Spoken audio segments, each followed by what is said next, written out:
Hey everyone, I'm Jeff and you're watching Dank Network, and in partnership with Marijuana Ventures, this is the news to keep you, the professional cannabis grower and retailer, informed. Sabotage is a word that can make any owner or manager cringe, so we're here to discuss how to avoid it. Heavily regulated industries leave businesses vulnerable to internal sabotage. The term sabotage evokes ideas of grand schemes and evil villains, but in this cannabis industry, sabotage is generally done by petty former employees, current employees who feel they're being mistreated, or greedy competitors. This makes hiring and location siting two of the most important steps to a successful cannabis business. For example, one indoor grow operation had a head grower who regularly failed to follow the regulations, leaving the business vulnerable to fines and penalties should an enforcement officer pop in for a surprise inspection. The business owners, after repeated warnings, were forced to fire the grower in an effort to avoid future violations that were sure to happen with him there. Before leaving the licensed premises, while out of the owner's direct line of sight, this grower went through the plants and began removing the tags and labels that identify each plant in the seed-to-sale tracking system. The owners did not realize this had happened and did not think to inspect their entire premises after the grower was ousted.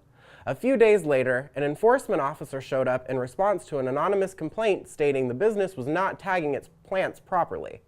Upon inspection, the enforcement officer found numerous violations, and the business is now one or two violations away from potentially losing its license. Alternatively, on the retail side, a frequent issue is employee theft. While theft is a concern in all retail businesses, it's particularly problematic in cannabis, where every single piece of inventory is electronically tracked throughout the plant's growth system up to the point of sale. Cannabis retailers are at the mercy of their employees when it comes to inventory. Generally, enforcement officers have the right to inspect inventory count in a retail store without notice, and if the physical count does not match the electronic records, the licensee receives a violation for failing to maintain its inventory and tracking system. In one instance, a retail store's inventory count was off by nearly 1,000 items due to frequent employee theft. While many problems are created by bad employees or poor management, most are discovered due to industry sabotage rather than intentional employee sabotage. In Washington State, for instance, it is a well-known, though impossible to prove, stance that many anonymous complaints are sent to enforcement officers by competing cannabis business owners. This is especially true of retail stores.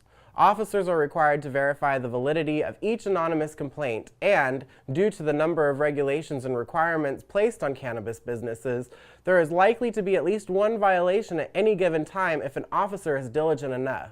What can be done then to protect your business? First, take your hiring practices seriously. Even the lowest paid part-time worker in a cannabis business has the power to impair the license.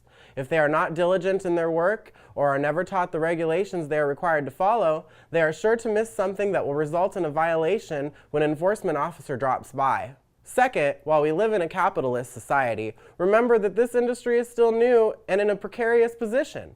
By calling in fake complaints about competitors or attempting to get other businesses in trouble, the whole industry looks less secure, which could, in turn, be detrimental to other legalization efforts or lead to enhanced regulations in your area.